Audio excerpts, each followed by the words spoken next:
suivre la deuxième lecture biblique qui nous vient dans le Nouveau Testament. Nous allons lire dans l'évangile de Jésus-Christ selon Luc, du 13e au 33e verset.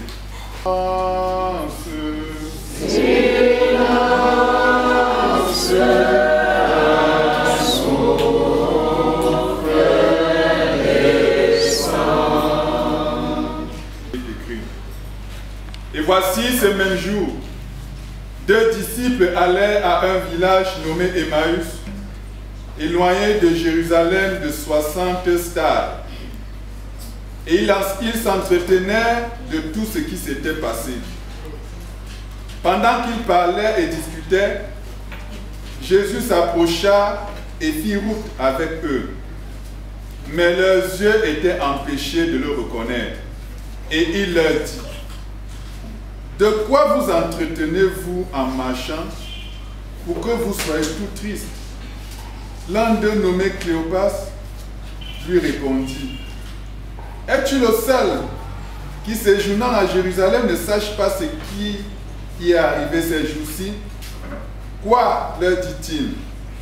Et ils lui répondirent: ce qui est arrivé au sujet de Jésus de Nazareth, qui était un prophète devant Dieu et devant tout le peuple.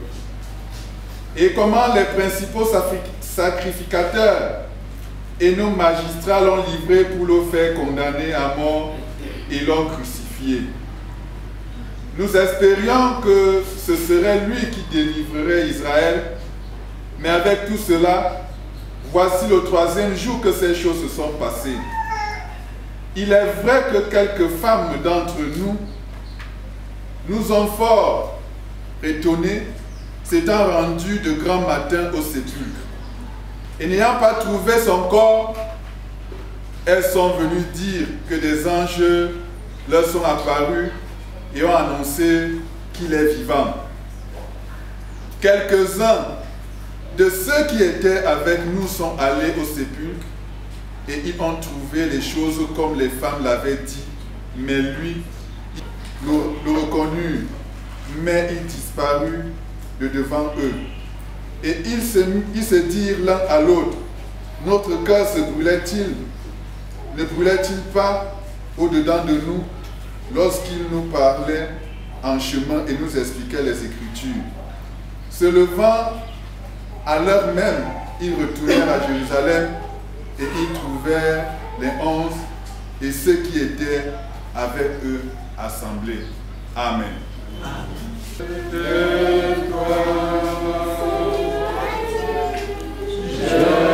m'approche de toi,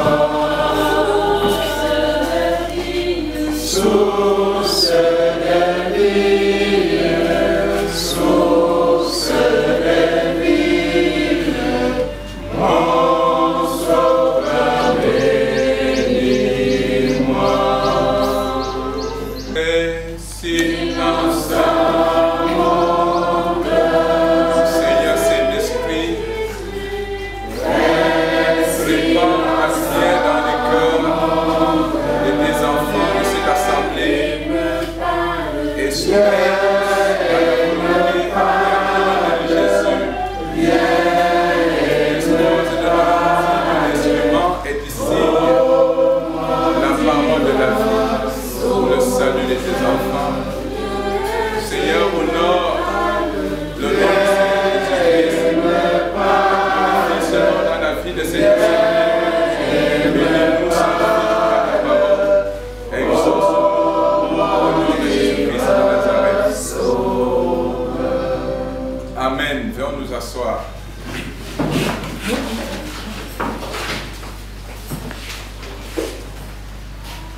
Quiconque s'engage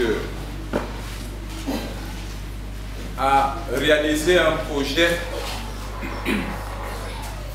quiconque aspire à un bonheur, devrait également s'attendre à des obstacles, à des problèmes, à des difficultés dans ce monde-ci. Tant que nous vivrons dans ce monde, quel que soit le bel environnement que nous aurons en face de nous, attendons-nous à un moment ou à un autre à faire face à des problèmes, à des difficultés. Quel que soit le bonheur que nous pouvons obtenir à un moment de la vie, attendons-nous à un moment à faire face à des tribulations. Mais face à ces tribulations, notre attitude en tant que peuple de Dieu, en tant qu'enfant de Dieu, c'est de tenir ferme. Mais le monde, les autres, ne vont pas tenir ferme, ils vont abandonner. Beaucoup ont désespéré et ont abandonné. Et au terme de cette célébration eucharistique, la toute première de l'année dans votre communauté de Dieu Macédoine, bien-aimé, le message du Seigneur à toi, c'est de chasser le désespoir de ton cœur. Chasse les désespoirs de ton cœur. Dis bonjour à ton voisin et fais-lui part de cette bonne nouvelle du Seigneur.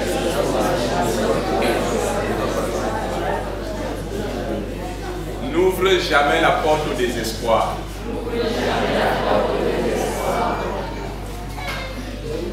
Le désespoir, lorsqu'il s'installe, il amène avec lui le chaos, la mort. Celui qui désespère devient bête. Même ce qu'il savait faire, du coup il ne sait plus le faire. Le désespoir rend aveugle. Vous ne savez même plus voir les choses que vous voyez clairement. Le désespoir vous afflige, il vous rend triste. Le désespoir, il vous ébranle. Vous êtes troublé, vous êtes confus. Le désespoir peut même vous conduire au crime, le suicide. N'ouvrez jamais la porte au désespoir. Voici le dimanche de la résurrection. Les disciples étaient à Jérusalem, certainement à la chambre haute. Mais il y a certains disciples qui ne sont plus là. Il y a déjà la débandade. Parce que ils ont cru en Jésus. Ils ont espéré en lui. Ils ont attendu de lui la vie, le succès, la restauration d'Israël, le bonheur du peuple. Et voici Jésus qui est arrêté.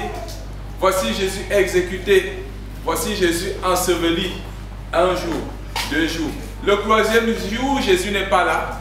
Alors, ces 2 disciples, Cléopas et son ami, je ne sais pas si c'était une femme, ou c'était son frère, ou c'était sa soeur, ou c'était sa femme, je ne sais pas. On nous dit seulement 2 disciples nommés Cléopas, l'un des 2 disciples.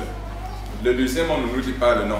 Peut-être que parce que les Juifs ne considéraient pas trop les femmes, alors on tait le nom de la femme. Peut-être que c'était vraiment une femme. Donc un couple. Alors ce couple de disciples, ou alors ces 2 frères disciples disent, bon, nous on fait encore quoi ici? Nous avons espéré, ce qu'on espérait n'est plus là. Retournons à nos premiers, à nos anciens amours. Ils prennent donc la route d'Emmaüs, partant de Jérusalem. C'est comme cela beaucoup de chrétiens. Lorsqu'ils décident au départ, vous avez des chrétiens zélés, des chrétiens très engagés, des chrétiens attachés à Christ, des chrétiens prêts à tout pour faire vivre l'Église, pour faire fonctionner l'Église. Vous avez des chrétiens qui captent facilement la doctrine de l'Église et qui s'y mettent, qui s'engagent à une certaine vie, une vie pieuse, une vie qui honore le Seigneur. Et à un moment, une certaine mouche va les piquer. Et les voilà qui changent de démarche. La mouche ici, c'est la mouche du désespoir. Et le désespoir vient de ce qu'on ne croit plus. On a perdu le jus, on a perdu la vigueur, on a perdu la vitalité, on a perdu cette pression que l'Esprit mettait dans notre cœur pour que nous suivions le Seigneur. Alors quand on n'a plus ce jus-là, quand on n'a plus cette vigueur, cette vitalité spirituelle, ce qui s'installe, c'est le désespoir. On rétrograde dans la foi. Les disciples d'Emmaüs retournent donc, les disciples du Seigneur retournent à Emmaüs. Ils quittent Jérusalem, ils quittent la vie sainte, la ville sainte, ils quittent le milieu de la sacralité, ils quittent le milieu de la foi. Ils retournent dans le milieu séculier, dans le milieu mondain, ils retournent dans leur vie, dans la vie ordinaire. Combien parmi nous ont, à cause des tribulations, à cause des problèmes, des difficultés, des montagnes que le malheur a fait jaillir devant eux, combien ont abandonné et ont reculé? Il y a des gens qui ont voulu faire quelque chose, ils ont cru que leur vie pouvait changer. Ils ont cru qu'avec le Seigneur Jésus, les choses pourraient changer. Ils s'y sont mis. Ils ont cru ferme comme dur. Mais avec le temps, la montagne persiste, les embûches persistent, les tribulations augmentent. Ça s'accroît plutôt. Et on a l'impression que c'est en vain qu'on se bat, c'est en vain qu'on prie, c'est en vain qu'on fait les offrandes, c'est en vain qu'on paie la dîme, c'est en vain qu'on chante pour le Seigneur, c'est en vain qu'on fait des sacrifices, qu'on cesse d'aller dans les boîtes, qu'on cesse d'aller chez les marabouts, c'est en vain, parce qu'on est toujours sur place. Alors plusieurs ont repris le chemin d'Emmaüs. Dieu seul sait combien ici ont repris le chemin d'Emmaüs. Dieu seul sait combien ici à Macédoine ont pris le chemin du retour vers le monde, ont tourné le dos à Jérusalem, parce que Jérusalem c'est trop dur. À Jérusalem il y a trop de choses compliquées. On savait qu'à Jérusalem les Juifs, écoutez ce qu'ils disent, nous espérions que ce serait lui qui délivrerait Israël. Mais avec tout cela, voici le 3e jour que ces choses sont passées. Est-ce qu'une chrétienne doit se comporter comme ça? Est-ce qu'un pasteur doit faire comme ça? Est-ce que le prêtre doit faire comme ça? Alors on abandonne. Moi je préfère rester à la maison. Je préfère faire ma vie spirituelle à la maison. Je prends la Bible, je lis. Tu es comme ces disciples d'Emmaüs. Tu es comme ces disciples d'Emmaüs. Et Jésus est derrière toi. Jésus vient après toi. Tu n'es pas seul. Ces disciples croyaient qu'ils étaient seuls. Ils croyaient qu'ils avaient abandonné Jésus. Jésus est toujours là. Même lorsque tout semble noir, sombre. Vous avez vu le psaume de David, psaume 139. David dit, ce qu'il a appris de l'Esprit Saint, ce qu'il a appris de Dieu, ce qu'il a appris de son maître, son créateur, il dit, je sais que tu es partout. Même là où tout semble noir, comme noir, voici ta lumière jaillit et dissipe l'obscurité. Dieu est là. Le Seigneur est tous les jours avec ses enfants. Même lorsque vous avez l'impression que tout s'est englouti sur vous, vous avez l'impression que vous êtes enseveli, on vous dit même que votre vie a été enterrée. Jésus est là. Alors, le Seigneur est là. Ne désespère plus jamais. Le diable va venir dans ta foi. Le diable va s'infiltrer dans ta spiritualité. Le diable va toucher le point sensible de ta spiritualité. Et c'est là qu'il va t'avoir. Que le Seigneur vous élève. Que le Seigneur vous rassure. Reprenez courage. Chrétiens de Thuy Macédoine, peuple de Dieu, reprenez courage, ne vous découragez plus.